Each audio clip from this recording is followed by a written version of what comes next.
کہ اونٹوں کے چرانے والے عام طور سے گھمنڈی ہوتے ہیں، کیونکہ اونٹ بہت گھمنڈی جانور ہوتا ہے.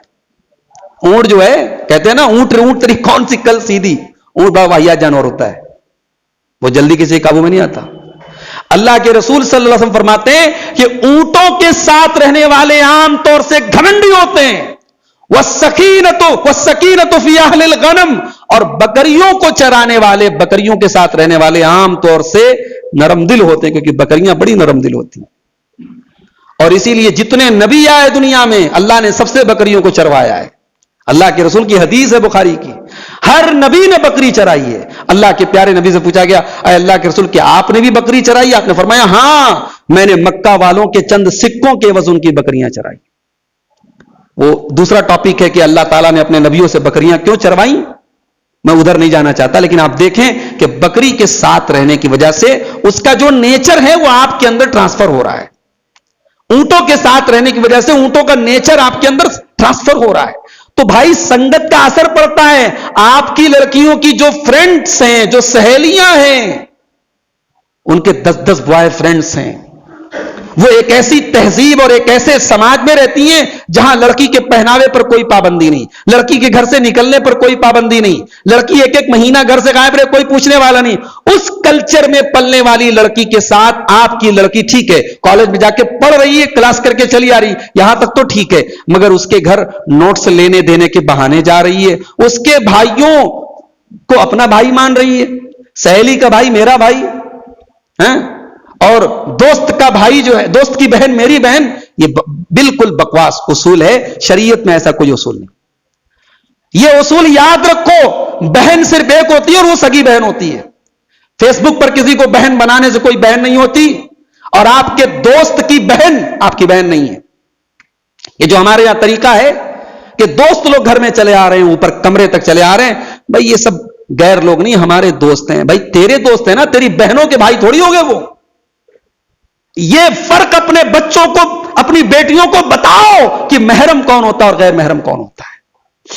یہ فرق آپ کو بتانا پڑے گا، اور یہ فرق اللہ نے قرآن میں ہمیں بتایا ہے.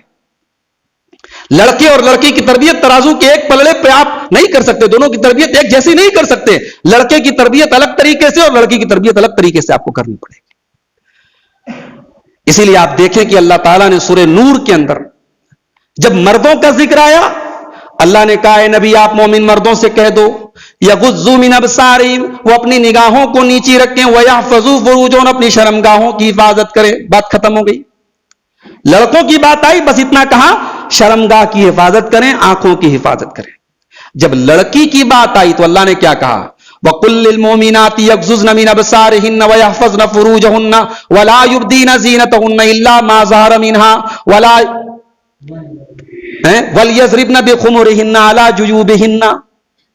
اب دیکھیے جب عورتوں کی بات آئی تو اللہ نے ڈیٹیل بیان کی کہ اے نبی مومنہ عورتوں سے کہہ دو وہ اپنی نگاہیں نیچی رکھیں، اپنی شرمگاہ کی حفاظت کریں اور اپنی زینت ظاہر نہ کریں، اپنی خوبصورتی ظاہر نہ کریں.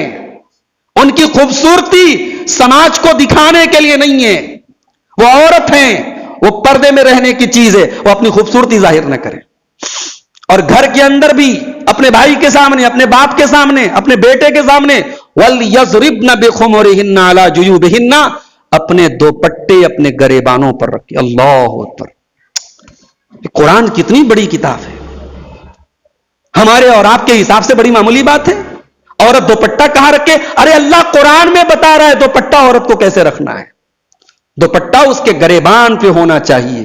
گھر کے اندر اپنے محرم کے سامنے بھی ایسا نہیں، بھائی ہے باپ ہے تو جیسے چاہے ویسے، اپنے باپ اور بھائی اور بہو اپنے سسر کے سامنے بھی، اپنے محرم کے سامنے بھی وہ اپنے دوپٹے کو اپنے گریبانوں پہ رکھے.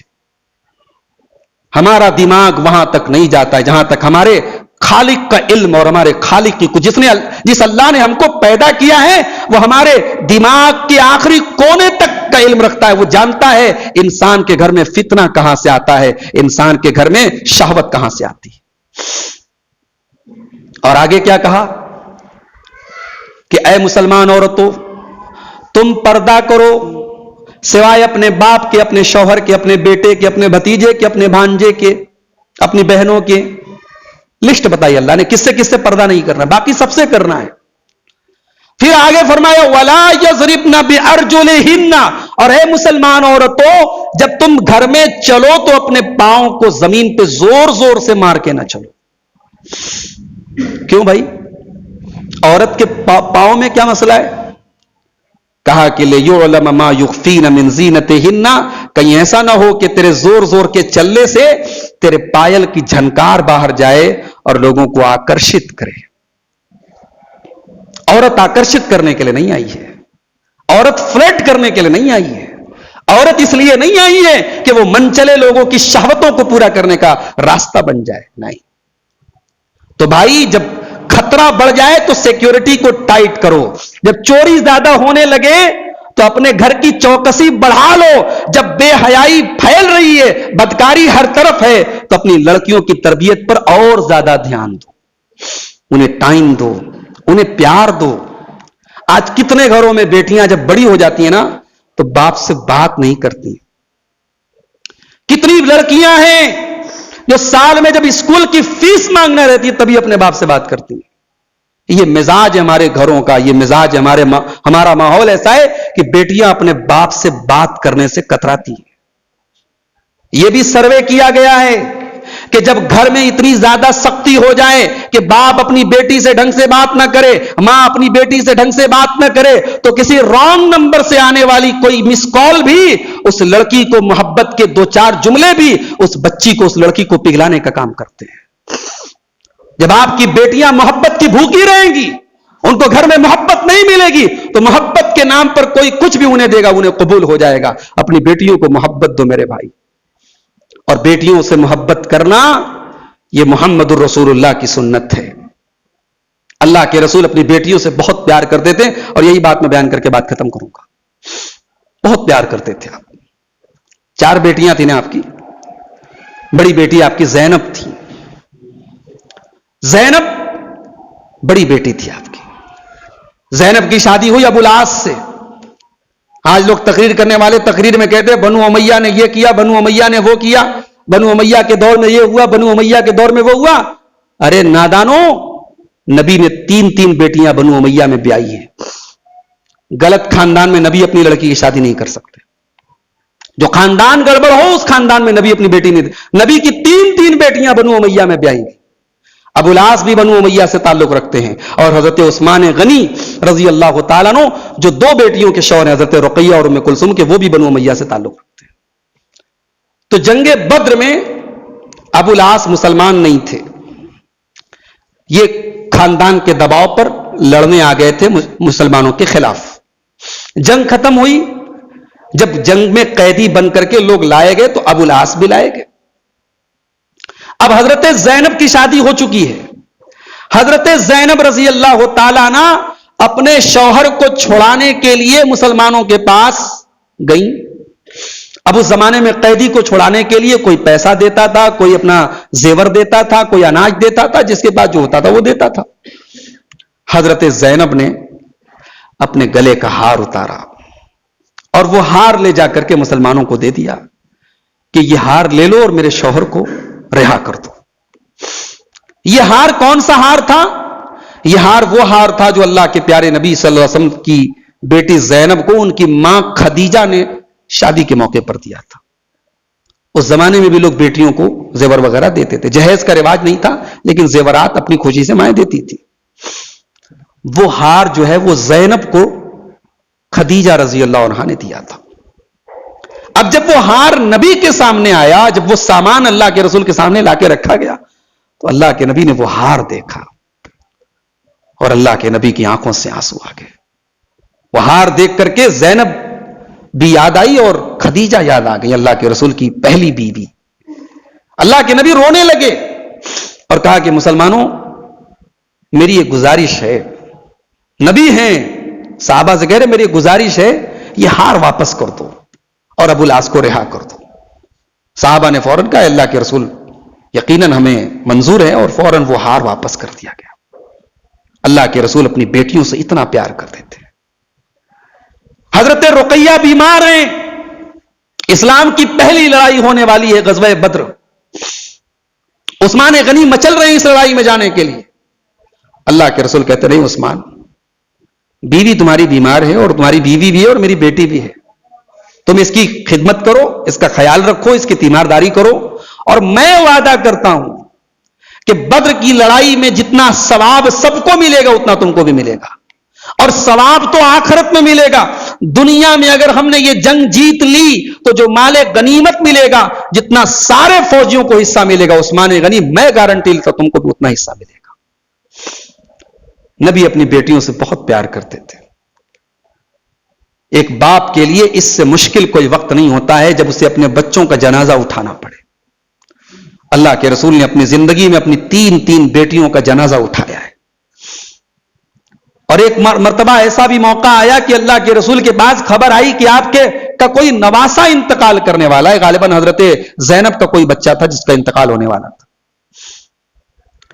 بیٹی نے پیغام بھجوایا کہ ابا جان آپ کا نواسا آخری سانسیں لے رہا ہے. بخاری کے الفاظ, اللہ کے نبی نے کہا جاؤ میری بیٹی سے کہہ دو اِنَّ لِلَّهِ مَا آتَى وَلَهُ مَا أَخَذَ, اللہ تعالیٰ ہر چیز پر قادر ہے, ہر چیز دینے والا وہی ہے اور لینے والا وہی ہے. اس نے بیٹا دیا تھا تو اس کی توفیق دی, وہ چھین رہا ہے تو ہمیں کوئی اعتراض کا حق حاصل نہیں. فَلْتَصْبِرْ وَلْتَحْتَسِبْ, جاؤ میری بیٹی سے کہہ دو وہ صبر سے کام لے اور اللہ سے ثواب کی امید رکھے. تین بیٹیوں کا جنازہ اٹھانے والے نبی کو پتا ہے کہ اولاد کے مرنے پر صبر کیسے کیا جاتا ہے. اور آپ کی جو سب سے چھوٹی بیٹی تھی حضرت فاطمہ, ان سے آپ کا سلوک کیسا تھا, ان سے پیار کتنا کرتے تھے آپ؟ اما عائشہ فرماتی ہے کہ جب حضرت فاطمہ آپ سے ملنے کے لیے آتی تھی, اللہ کے پیارے نبی کھڑے ہو جاتے تھے. اللہ اکبر, کائنات کا امام, صحابہ کا محبوب, نبیوں کا سردار, اپنی بیٹی کے استقبال کے لیے اللہ کے رسول کھڑے ہو جاتے تھے اور اپنی بیٹی کا ہاتھ پکڑ کے چوم لیتے تھے اور اپنی سیٹ پر, اپنے بغل میں, اپنے بازو میں, اپنے پاس اپنی بیٹی کو بٹھاتے تھے. بیٹیوں کو وہ پیار دو میرے بھائیوں اگر آپ اللہ کے رسول کو اسوہ اور نمونہ مانتے ہو. اور آخر میں یہی کہوں گا کہ چاہے بیٹا ہو چاہے بیٹی ہو, ہم اچھی تربیت کرنے کی ساری کوششیں کر لیں, مگر ہم یہ بات یاد رکھیں توفیق دینے والا اللہ ہے. اولاد کی تقدیر میں اگر اللہ نے بگڑنا لکھا ہے, ہماری محنت اور ہماری ساری کوششیں ناکام ہو جائیں گی. حضرت نوح علیہ السلام جیسا پیغمبر اپنے بچے کو بگڑنے سے نہیں بچا پایا, بیٹا ان کی آنکھوں کے سامنے ڈوب گیا, وہ نہیں بچا پائے.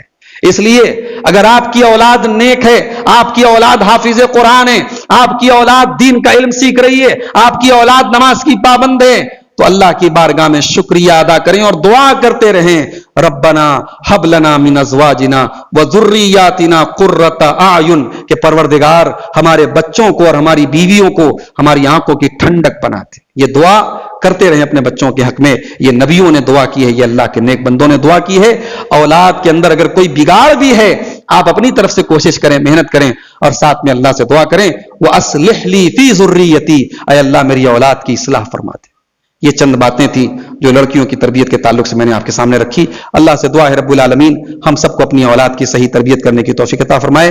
رب العالمین ہمارے گھروں میں جو بے حیائی اور بدکاری کے جو پنجے موجودہ دور میں گڑ رہے ہیں, اللہ تعالیٰ ان سے ہم سب کی حفاظت فرمائے. اللہ ہمارے نوجوانوں کی حفاظت فرمائے, اللہ ہماری ماں بہنوں کی حفاظت فرمائے, اللہ ہمارے ملک میں امن چین اور سکون نازل فرمائے, اللہ ہر فتنے سے ہم سب کی حفاظت فرمائے. جب تک دنیا میں زندہ رکھے اسلام پر زندہ رکھے اور خاتمہ ہم سب کا ایمان پر ہو. آمین. وآخر دعوانا الحمدللہ رب العالمین. السلام علیکم.